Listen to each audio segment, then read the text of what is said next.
Form सांग. ax plus by plus c is equal to 0. Simultaneous equation शिकलो आपण. Simultaneous equation मध्ये दोन इक्वेशन असतात. हो. x चा कोएफिशियंट आणि दुसऱ्या इक्वेशन मधला y चा कोएफिशियंट.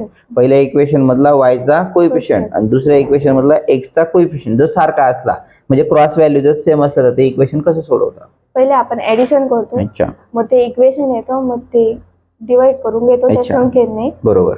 आणि मग सबट्रॅक्शन आणि ते ऍडिशन आणि सबट्रॅक्शन करून जे इक्वेशन मिळतात त्यांचे ऍडिशन करतो. इक्वेशन नंबर 3 आणि इक्वेशन नंबर 4 यांचे ऍडिशन करतो. ठीक आहे. त्यानंतर पुढे काय शिकलो बेटा आपण? त्यानंतर क्वाड्रॅटिक इक्वेशन. क्वाड्रॅटिक इक्वेशनचा general form ax² + bx + c = 0. Very good.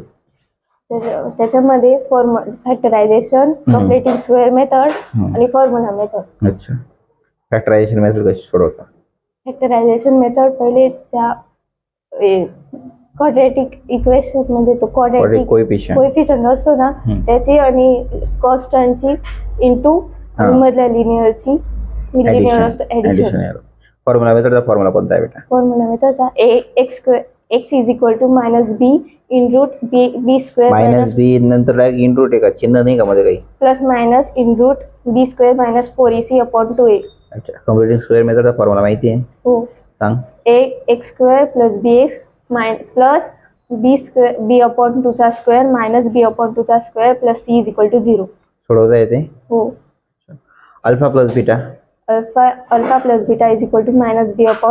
Alpha * beta = c/a. Nature of the roots. Nature of the roots शिकलो ना आपण? हां. 0 इक्वल रियल अँड इक्वल. जर 0 व्हॅल्यू आली तर real and equal. More than 0 real and नाही unreal and equal. Unreal and equal नाही real and unequal. Good. आणि मोर आणि लेस दॅन 0 मायनस असली तर अनइक्वल. अनइक्वल का अनरियल? Unreal sorry. नवीन सांग. म्हणजे 0 असली ना तर रियल इक्वल आणि मोर दॅन 0 असली तर real unreal and equal.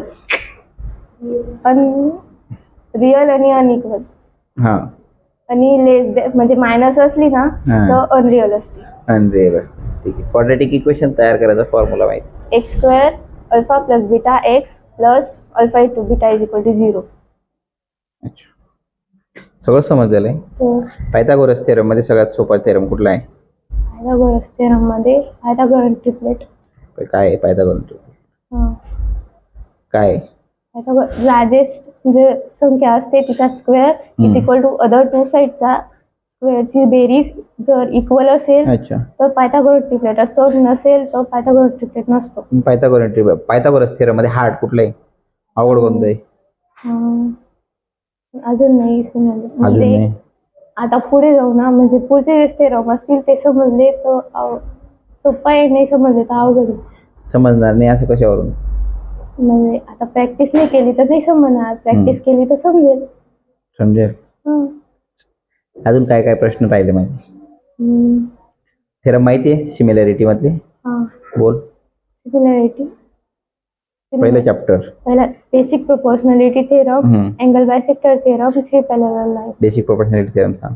If a line parallel to a side of a triangle intersect remaining two sides in two distinct points, then the line divides the side in the same proportion. जर दोन triangles आहेत, दोन ट्रायंगलची height सारखी आहे तर त्यांचा एरियाचा ratio कसा येईल? Base C corresponding base C. आणि जो दोन ट्रायंगल आहे त्यांचा बेस सारखा आहे, त्यांची हाईट कशी? रेशो कशा येईल त्यांचा? हाईट. दोन ट्रायंगल आहेत त्यांचा बेस पण सारखा आहे आणि हाईट पण सारखी, त्यांचा रेशो कसा येईल दोघांचा?